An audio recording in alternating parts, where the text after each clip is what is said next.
channel is the Needlebug, and we're here today to do a little bit of diagonal cross stitching, or I should say cross stitching on the diagonal. Thought it was about time I get another Stitch With Me video done, especially since on, let's see, today is Monday, and I will be leaving on Wednesday, May 1st to go to my annual stitching retreat, the spring stitching retreat at Salty Yarns in Ocean City, Maryland. So I'm quite looking forward to that. Barb and I are leaving sometime Wednesday morning, and we're headed to Virginia to pick up another friend. We'll stay overnight at her house Wednesday, and then on Thursday we'll drive to Ocean City and spend the weekend. And we actually, Yahoo, make a longer trip out of it, and we won't be coming home till Tuesday. So with that being said, of course there won't be any videos in between now and Tuesday, so they will wait till either later next week or the following week. And for those of you who are in the diagonal stitching group on Facebook, just a little forewarning that I might not be there as regular as I have been since I started the group. And speaking of the group, wow. Well, before I get into that, it came up in the group about pin stitches, and it came up about starting and stopping threads. If you join that group, which is For the Love of Cross Stitching on Facebook, it is a really fun place to be so far. And I can't believe the amount of people that have joined. We're already in a little over 3 weeks. It has not even been a month. We're up to 417 members. And everyone has been so fantastic and so much fun and so willing to share and asking questions and posting their progress. It's just been great. One of the things that did come up was about the pin stitch. Now I did post some diagrams on how to do it on 25 count by piercing your fabric threads. But who was I watching? I was watching another video. I think it might have been Vanna, on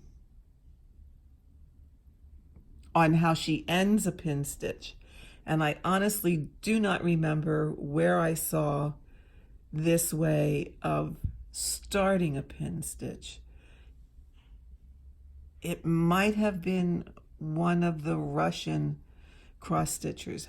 Boy, if you've never watched their videos on their full coverage pieces, you really should go take a look, because some of those women are really, really pretty slick on how they're cross stitching.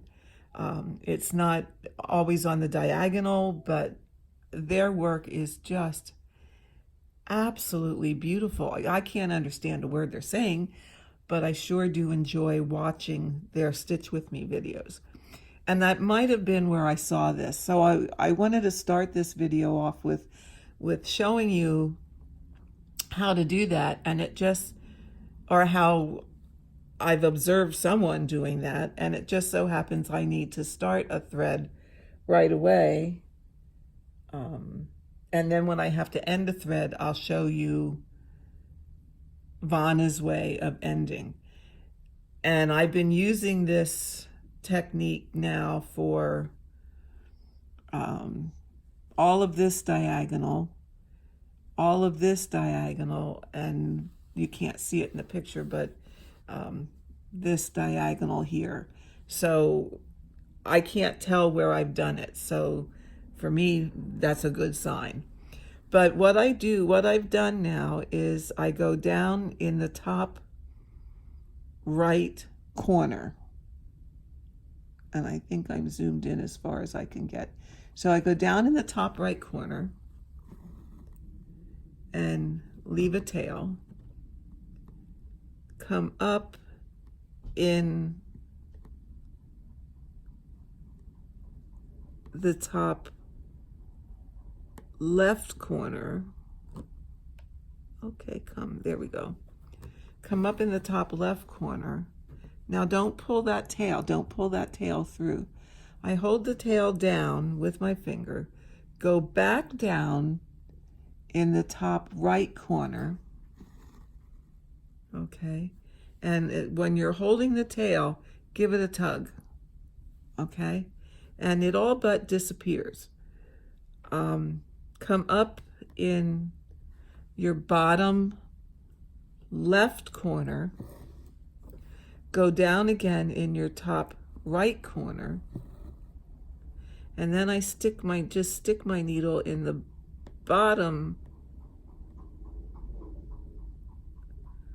right corner,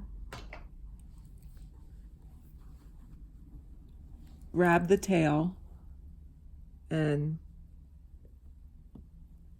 trim it close. Okay? And honestly, it's not coming out. I mean, I don't want to tug on it too hard because I don't want to mess up my stitch, but it's not going anywhere. And then just complete your X. Now, unfortunately, that was the only stitch I had to do of that color at this moment. So I'm going to park this then where I need it next.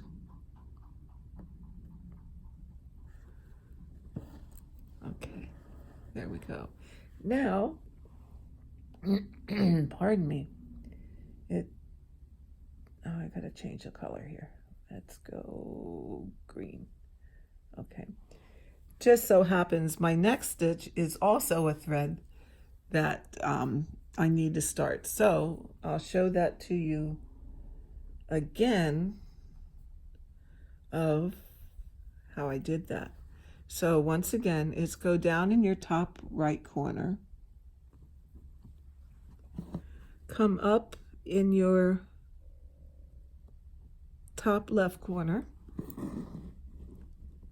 leave a tail, hold your tail down, go back down in the top right corner, tug on it, don't let your tail slip through, come up in your bottom, pardon me, in your bottom left corner, go back down in your top right corner. I poke my needle through the bottom right corner, grab my scissors, pull on that tail, pull it up, and trim it close. And then you can't, let me zoom in here even further. You really can't see where I cut it, and that stitch isn't going anywhere. So that's how I start. Now, from what I can tell, let me just gander at my chart here, that I started that color for one stitch, which is not unusual when you're stitching this way. So I'm going to end it right away. So what I've been doing is I come up in the bottom left corner of that stitch, so right underneath it, and the ending is really going to be just like an outline, and you don't want to pull too hard that you mess up your stitch. Okay, so I came up in the bottom left. I'm going to go down in the bottom right. Okay, give it a gentle tug. Then I'm going to move over one stitch and come up in that bottom left corner. Okay. So I moved over to that first stitch that I started. Then I'm going to go down in that bottom right corner, which is also the bottom left corner of the stitch we just completed. So I'm going in between. Then I'm going to give it a little bit harder tug. And then I'm going to come up again in the, oh, my eye's a little blurred. Hold on here. I'm going to come up again in the bottom right corner and give it a nice tug, okay, and then cut it off. So essentially what you've done is underlined those two stitches. But when you do the next row, you're not going to see that. It's going to hide. Okay, I'm just going to lay that thread over there and hopefully I will remember what it was later. So then I'm just going to move on and continue stitching stitching the row. And if you remember from my last video, what I have been doing and I found I have really liked is I'm going stitch by stitch, color by color,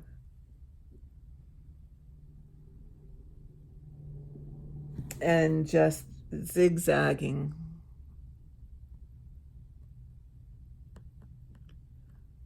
across the lines.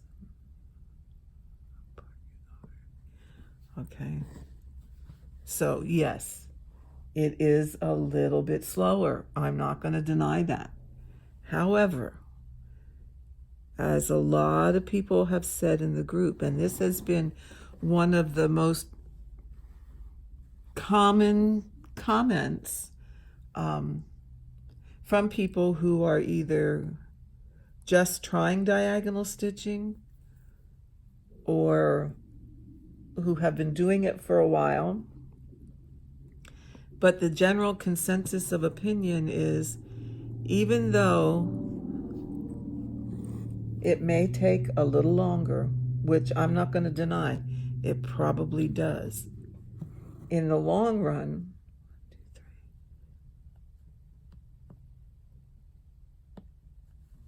sorry, I had to count here. In the long run, it probably isn't any longer than stitching cross country or any of the other methods, because doing it this way, you're filling in every stitch. You're not having to go, you're not completing a color and then completing another color and completing another color. And every time you do a color completion, you finally get down to having to fill in all those single stitches that can be like hunting for a needle in a haystack, and you're stitching one stitch and the thread, one stitch and the thread, and it gets a little bit cumbersome and stressful, and really takes just as much time in the long run as it does stitching this way.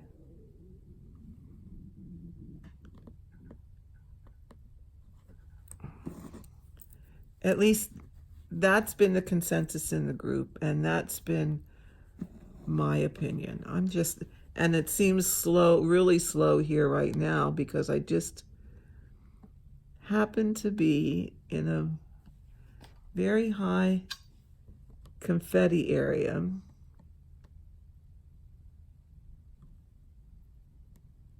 I'm having trouble finding that hole. There we go.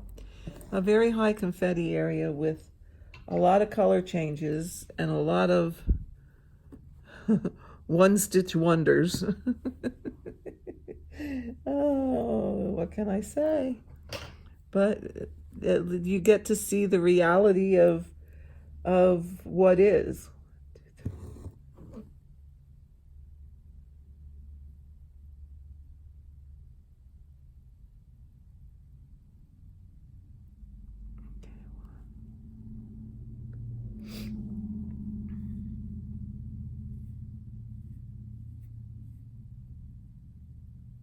Oh shoot. Oh no. Yeah, I placed this one wrong. That one's right. This one I gotta move over one. That I don't know why every time I have a gray line there, and it's in the box to the left of that gray line, for some reason I catch myself, but I tend to miscount a little bit. But we're back on track now. So, as I was saying, this way might be a little slower. And yes, it is a lot of threading. But I think we talked quite a bit about how I thread a needle. And it takes a little bit to get the knack of doing that. But give it a shot. Give it some practice.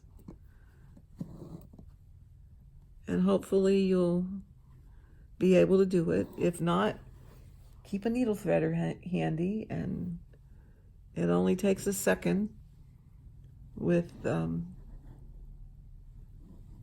needle threader. Now, I don't know if you can see it here. Let me see if I can just hold this up a little closer for you, because I'm already zoomed out. But right here, you can see where I ended stitches, a thread in the previous row. Okay, so now I'm stitching the row underneath that, and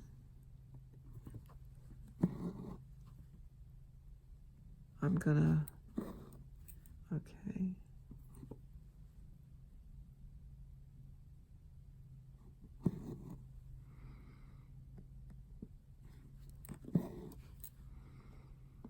Get two of the same color here, woohoo.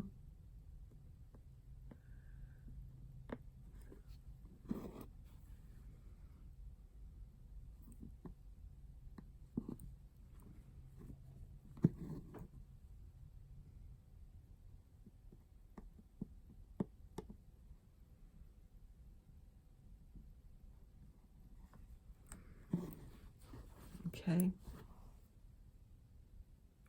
And let me do these last two real quickly, and then we'll take a look again.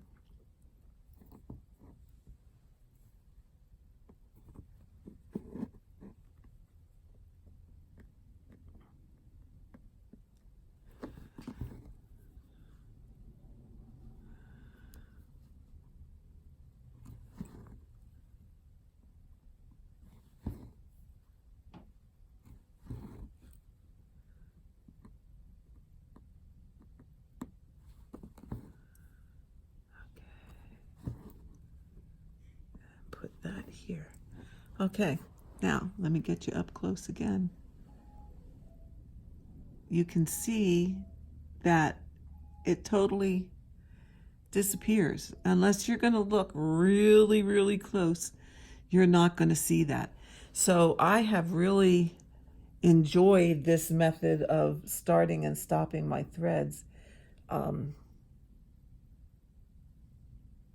Mainly because, now I'm not using one today, but I normally do.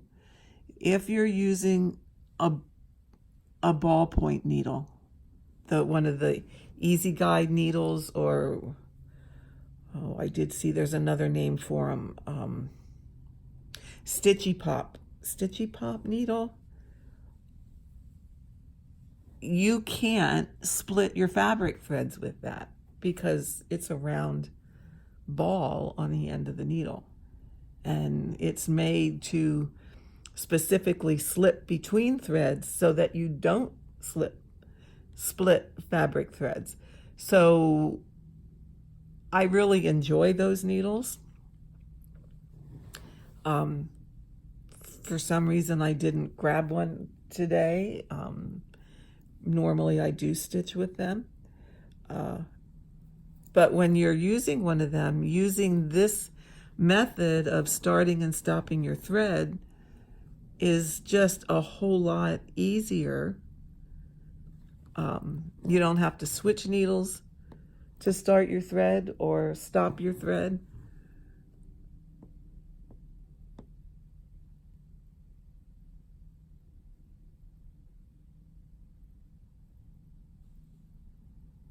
Okay, I had that one parked at the wrong place also. See, that happens to me when sometimes, but that's okay. I know what this one is. We'll just fix it. Should be here. Should be here. But let me just double check it just in case. I was stitching not last night, but the night before, and sometimes when I get, oh, it's not that color, I thought, oh, phooey. Sometimes when I get a little tired, I tend to, oh, I see what it is. 1, 2, 3, 4. 1, 2, 3, 4. I had it up a row too high. That's what it was. Okay. But anyway, sometimes when I get a little tired or too tired and I should put my stitching away, but I'm too stubborn to put it away because I'm really enjoying it, I sometimes get things parked in the wrong place. But does that not happen to all of us at some time or another? And that also is the nice thing about stitching this way, because you can catch that a whole lot quicker and figure out where you goofed and get it fixed right away. So that's a great thing.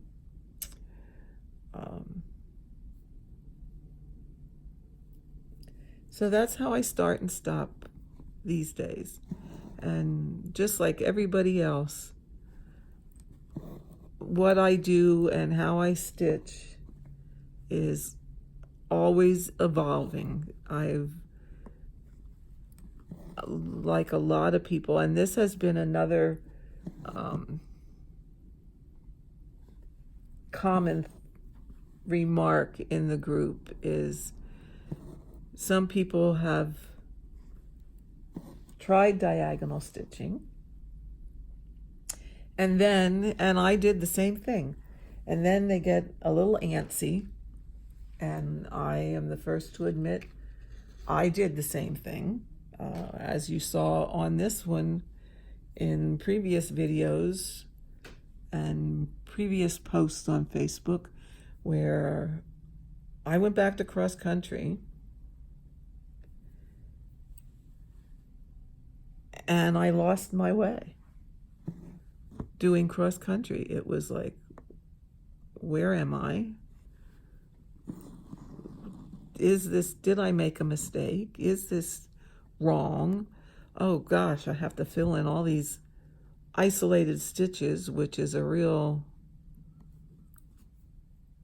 not enjoyable experience. And I have found myself frequently just coming back to stitching this way. And so have a lot of other people. There's a woman, and I won't mention her name because I didn't ask her permission to do so, but she's stitching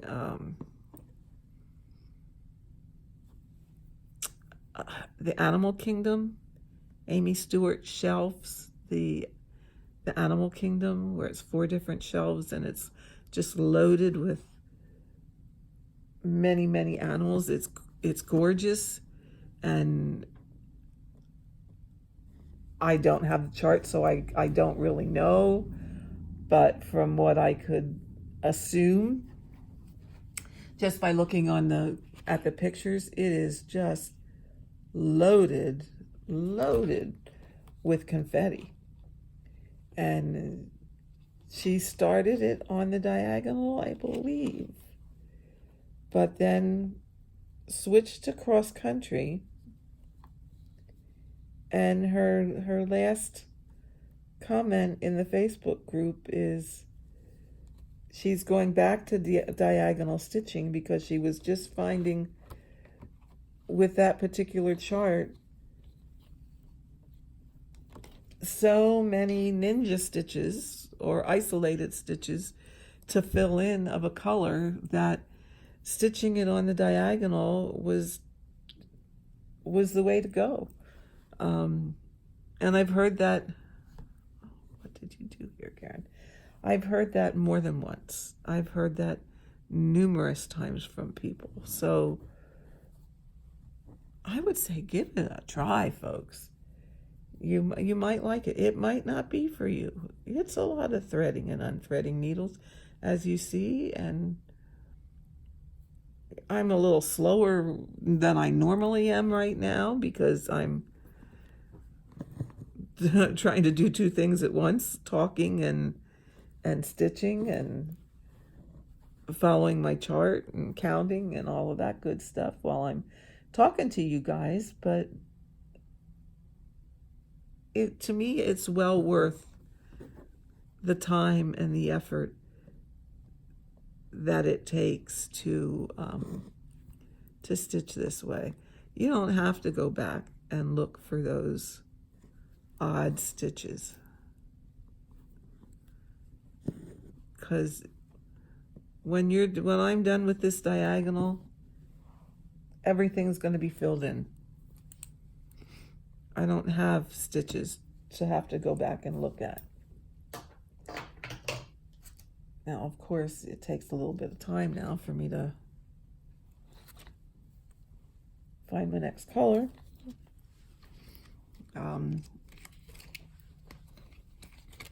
But that's okay. Okay, that arrow goes the wrong way. There we go.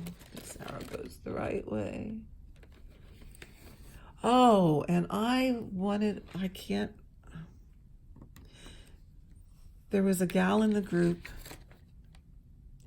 who does live streaming on, is it Twitch? I think it's Twitch.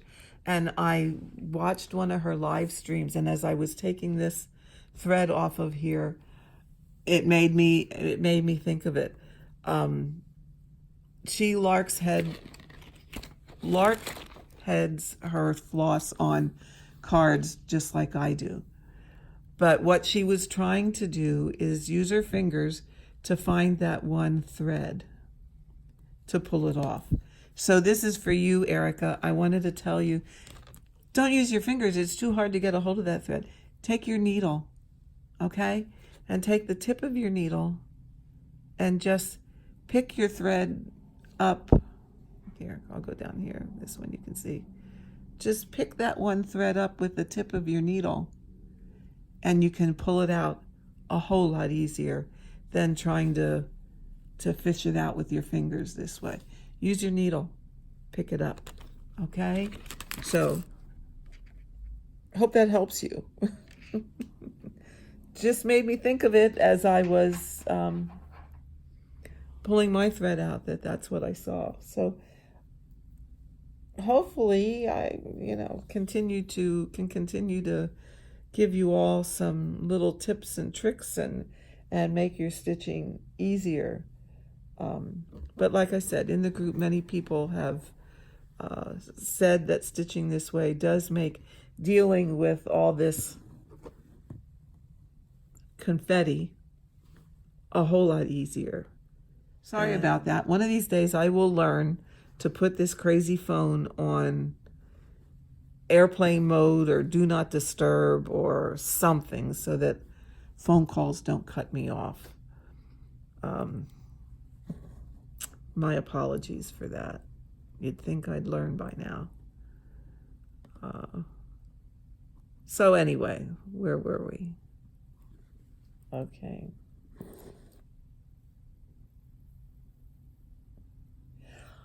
Another question that came up in the group was, does ninja stitch, does diagonal stitching, can it only be done on Hades or Heaven and Earth designs? You can do diagonal stitching on any cross stitch piece. Any cross stitch piece that you want to. It does not have to be a Heaven and Earth design. It works well on any full coverage piece. Full coverage is full coverage. It doesn't matter if it's Heaven and Earth, if it's Scarlet Quince, if it's Golden Kite, if it's Mystic Stitch or whatever. The process is the same for any full coverage, start. I haven't done it on other pieces, but I know Brian Blitz Stitch did, is it Lavender and Lace, or was it Told in a Garden? It was the Santa Claus that he did. He stitched that on a diagonal. Well, that's not even a full coverage piece. I remember seeing him having done, let me think of the designer. Oh gosh, I had the chart and I since have gotten rid of it. Is it Barbara and Cheryl? And the chart was Rainbow Row. He stitched that on the diagonal. There was another one that he just recently finished. It was a patriotic sampler. Oh, for the life of me, I can't remember the name of it, but it was a big house with trees on both sides, and Let Freedom Ring, I think is the name of it. He stitched that, not all of it, but parts of it on the diagonal. So you can use this technique with any stitching. You don't have to just stitch full coverage, or you don't have to just stitch Heaven and Earth. You can convert any piece to the diagonal, and like I said, I think it makes our lives a whole lot easier. I know I'm convinced, and really, especially for Heaven and Earth designs, it is the only way I'm going to stitch from now on. I did that route of extreme cross country. I did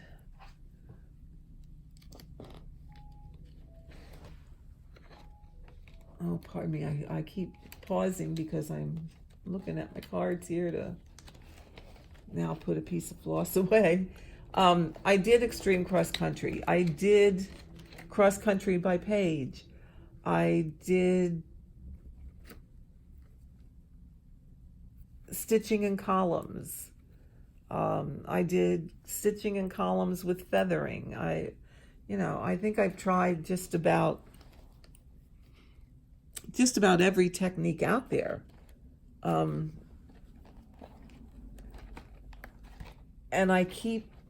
I'm finding I keep coming back to stitching on the diagonal, and I keep coming back to that because it's far, far less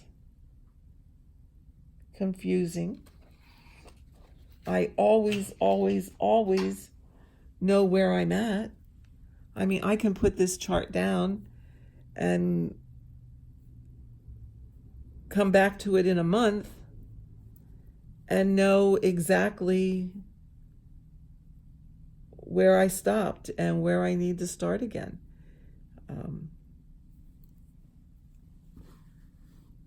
It makes your life just so much easier. I'm just thrilled with it. I did want to show you, well, tell you this too. When starting using this new way that I'm starting, I can see I have to start another thread, and I can see up here I've already ended a thread. You don't always have to start it at the top of your stitch. You can also do it at the bottom. I would avoid the side if possible, because that might be noticeable. I honestly haven't tried the side, but I'm going to start it here at the bottom. So then I'm going to come up so that I get the direction of my X's correct. I'm going to come up. It's getting a little full in there.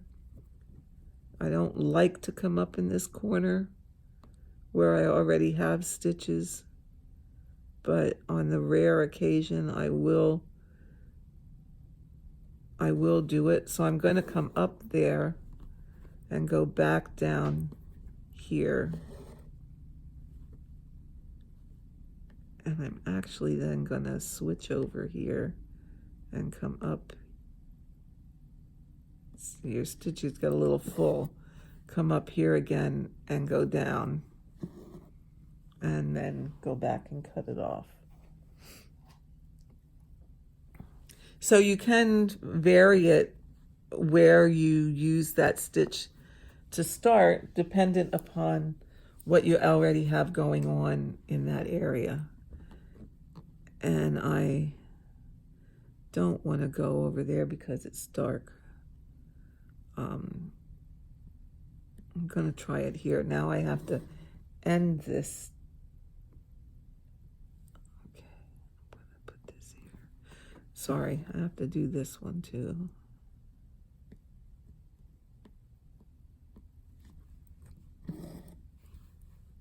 And let's see if I have any more of this symbol.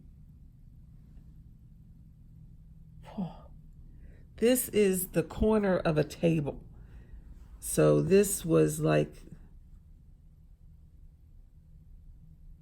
crazy with color changes. So now I'm going to end this one. I just picked the wrong spot to be stitching today, didn't I? Where it's like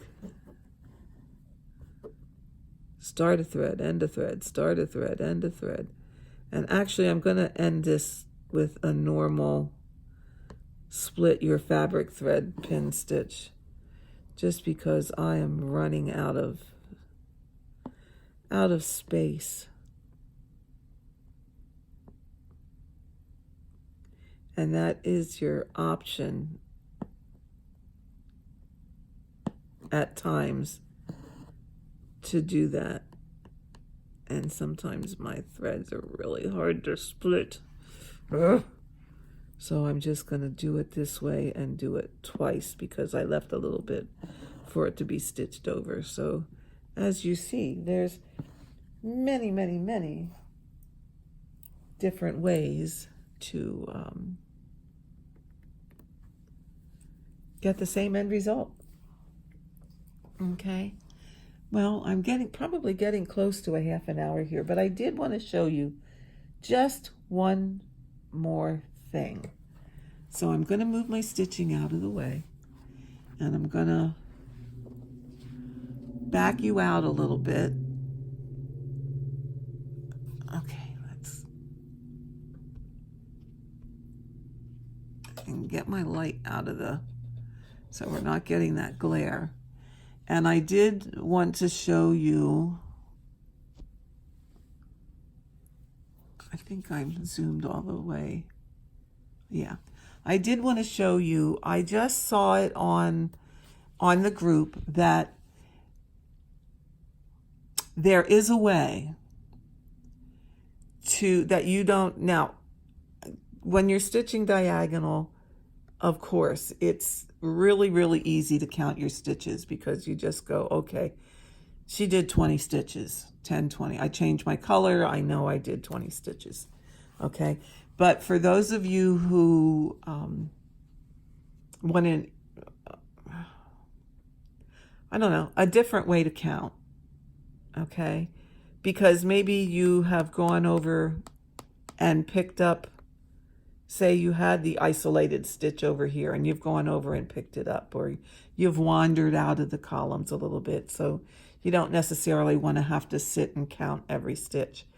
One of the group members showed us that if you, down here, this little box with the arrow coming out of it, okay, if you go there, you get this drop-down box, okay? If you do open in, and I'm going to send it as it is, okay? I can choose another reader to send it in. Now, Easy PDF, most of you may know, will count your stitches for you, okay? So if I open it in Easy PDF, so it's going to open there, I can, so it's now open in Easy PDF, I can then tap on Annotations and go back to Menu and see that since the last time I opened it in here and the last time I flattened my Stitcher's Retreat, I've done 59 stitches. Counts for you. So at the end of the day, I would do that. Then I can go back to GoodReader.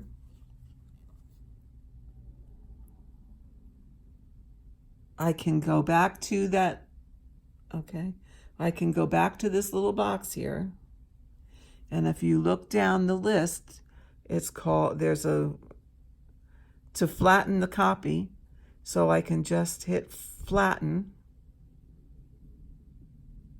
Okay, it bumps me back out. Open it up again. I don't want to unflatten it.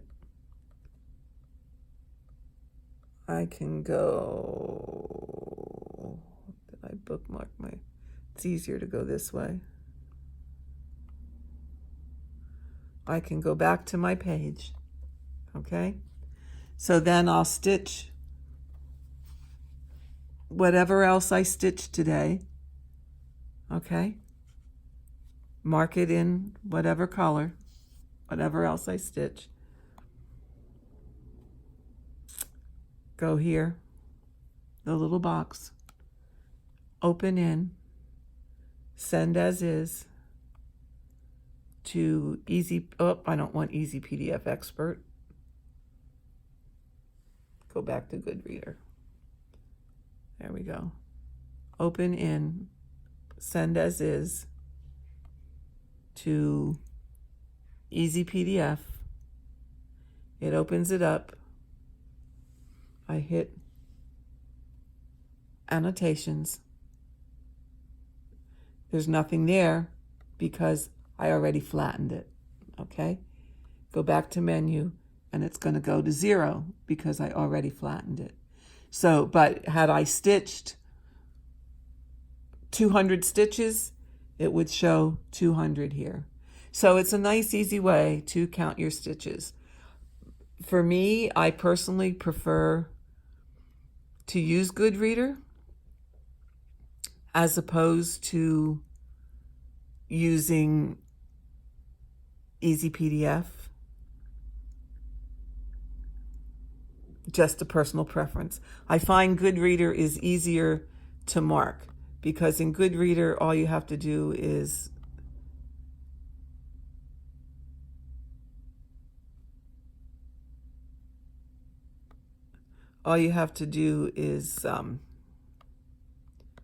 tap your squares, okay? So you can just tap very quickly and you can undo very quickly just up here by hitting the back arrow, and that undoes everything, okay? Where in GoodReader, you have to drag across that one square that you want to highlight. I just prefer GoodReader on the iPad. I have not had problems with Easy PDF crashing on the iPad. It works fine on the iPad. I just, personal preference, prefer GoodReader. Now, I don't stray too much from my diagonal line, so it is easy for me to count. But for those of you that want another method for counting, that is one thing that you can do. So I just thought I'd bring that up for all of you as another option, because as I always say, there are many, many ways to get the same end result, and everybody's journey is a little different, and I just like and prefer to share those journeys with each and every one of you. And hopefully they make your life a little bit easier.